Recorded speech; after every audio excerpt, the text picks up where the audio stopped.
Hey everyone, welcome to another RC Soaring Diaries. This time it's a good morning to you. It's actually morning time here and I'm having my morning coffee. I have bags underneath my eyes, but it is beautiful outside and we've been in a heat wave for the last few days, and today it's gonna cool off just a little bit, which is kind of nice. And the wind's gonna come up. It's gonna be blowing southwest. So we're getting some planes ready and heading out to one of my favorite flying sites to do one of my favorite types of flying, and that is dynamic soaring. So join us for our little adventure right here.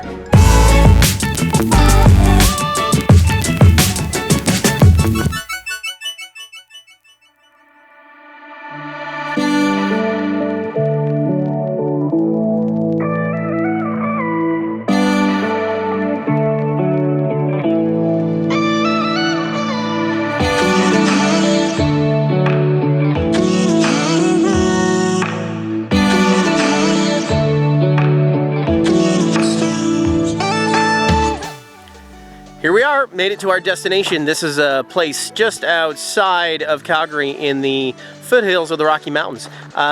We got a bit of a hike. I don't know if you guys can see that hill behind me there, but we're gonna be hiking up that. We're just getting some of the planes ready. I got a couple more to put together. Gotta get our backpacks, do our little hike. The wind appears like it's kind of died out, and I'm hoping that it's just temporary. You never know around here. Sometimes we get 4 seasons here in one day. It's pretty crazy weather out here where we live, right here in the foothills of the Rocky Mountains here in Alberta, Canada. We're gonna go do our little hike, and we'll see you guys on top of the hill.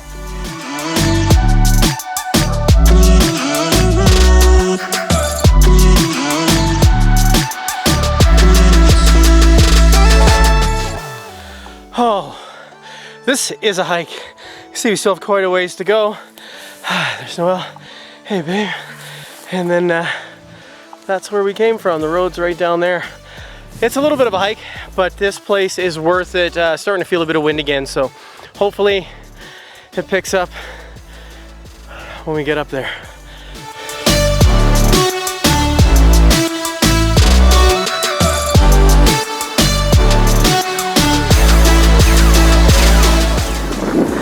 Here we are, we made it to the top of the hill. As you can probably hear, the wind is starting to blow. You're gonna probably see it in the grass down here. Yeah, that's our view. That's the road way down there. Where is it? That's over there. That's the road way down there that we hiked up from. It's not a super high climb. It's just really steep. We took a couple of breaks along the way, and I'm glad we're here. The wind's starting to blow, and we just gotta walk this spine right here.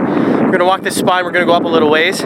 This is the way the wind's coming from, right over here, and back there is the back side. That's the lee side. That's the side with no wind that we're gonna be trying to reach some pretty extraordinary speeds on. It's gonna be a good day.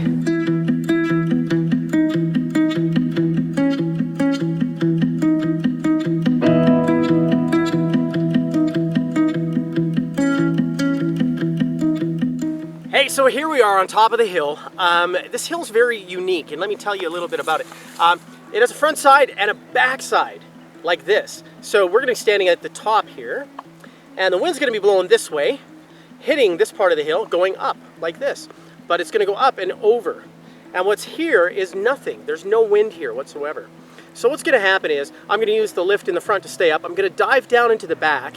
Let's say I'm doing 20 miles an hour forward, and with the wind going that way, if I'm in the wind, I'm doing 40 miles an hour. I'm gonna dive down into here where there's no wind, maintain my 40, come back up into this wind, and it's gonna get hit again with another 20. It's gonna be doing 60. It's gonna come around, get hit by that wind again, do 80, do 100, 120, 140, 160, 180. That's kind of a roundabout in a way that this works. Not scientific way, so for those of you that are gonna go, well, that's not exactly how it works.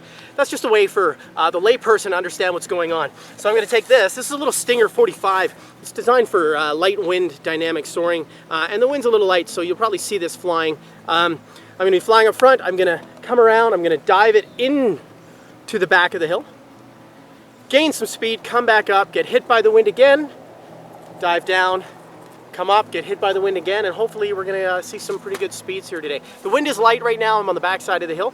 You don't hear any wind because there's no wind here. But if we go to the front side, there you would feel that wind. But we're gonna be flying these planes, and hopefully you get to see some cool stuff. All right, let's go flying.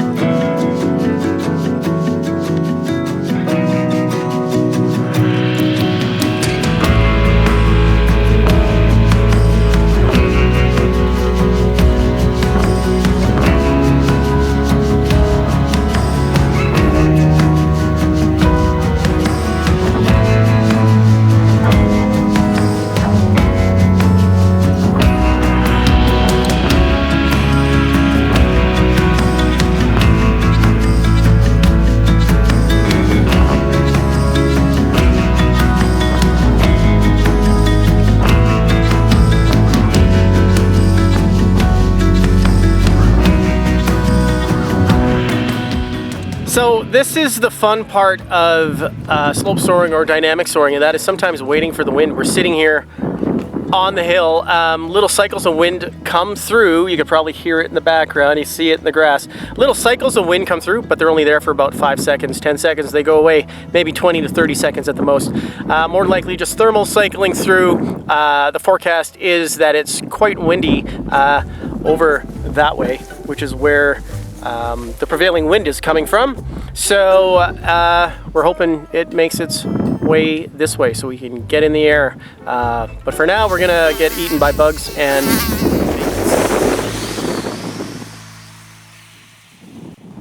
you're probably hearing a little bit of wind. The wind's starting. This is so good. I have a few airplanes here. This is a JW-48. It's been recovered like 4 times. I've had it for about 4 years. It's been beat up. This is my sacrificial airplane to the wind gods. Every time I come to a dynamic soaring site, I throw this up first just to kind of see what the air's doing.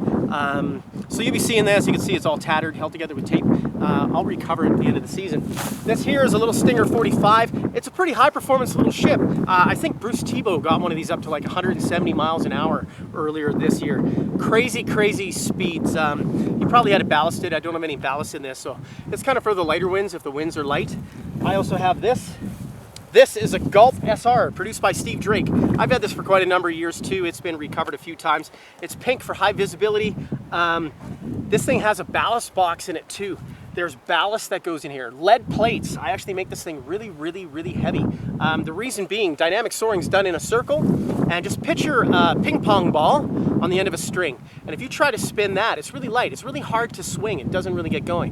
But if you exchange that for a golf ball, which has a lot of mass on the end of a string, and you spin it, you can whip that around really, really fast. That's kind of the same principles that we're using here. So hopefully I'll be taking some of those lead bricks, those little lead plates, and dropping them in there for some faster speeds. And this is an Opus. This too has ballast that goes inside of it. Looks like we're picking up a bit of grass here. Let me get rid of that. Very cool. It's all composite, super fast airplane. And I'm looking forward to getting this in the air hopefully today. If the wind cooperates and is strong enough, we'll get this up there too.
Woo!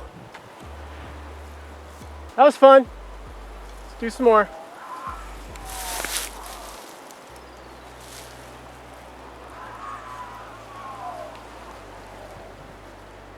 Wind's still pretty light. A lot more wind. For a hunk of foam held together with tape, it does amazingly well.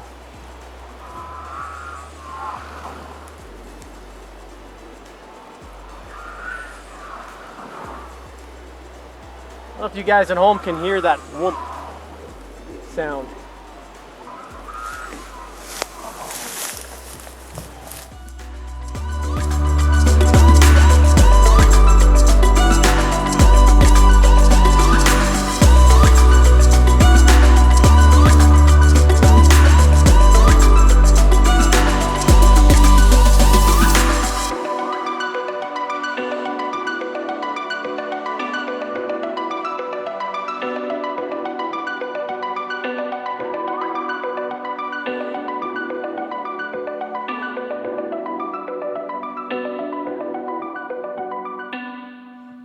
Man, I'm out of breath.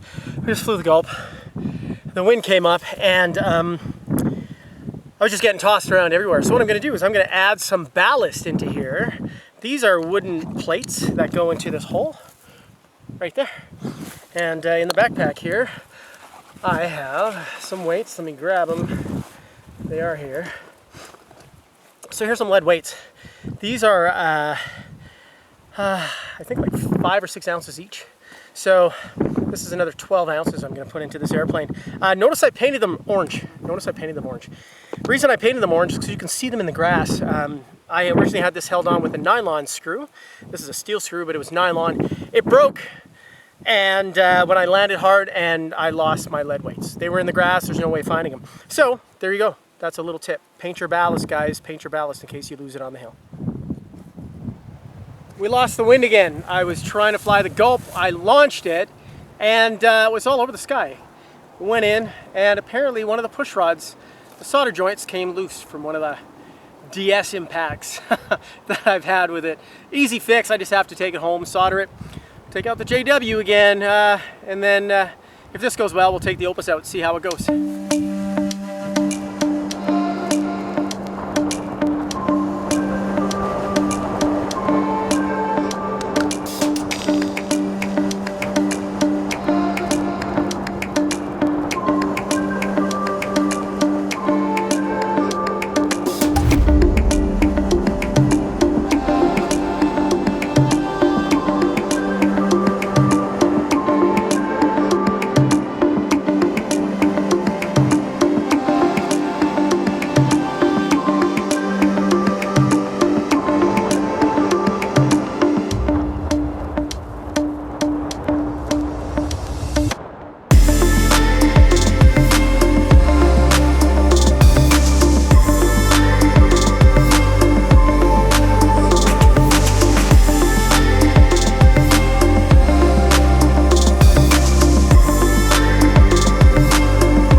there you have it. Another day of flying right here with us. RC Soaring Diaries. Had a chance to do some dynamic soaring. The wind is up now. It's great out here, but the rain is coming, so we had to put an end to our day. We've been out here for a few hours. Had a great time. Unfortunately, we didn't get to fly the Gulp. It's a really fast foam and tape airplane. Normally you ballast it up and that thing cooks. We didn't get a chance to show that off today because we had a push rod problem, but we had a chance to fly the Opus, and you got to see a little bit of speed with that. All in all, a great day. If you like everything that you saw today, make sure that you hit the subscribe button and subscribe to RC Soaring Diaries. Give it a thumbs up. Hit that bell for instant notifications, and we will talk to you next time. See you guys.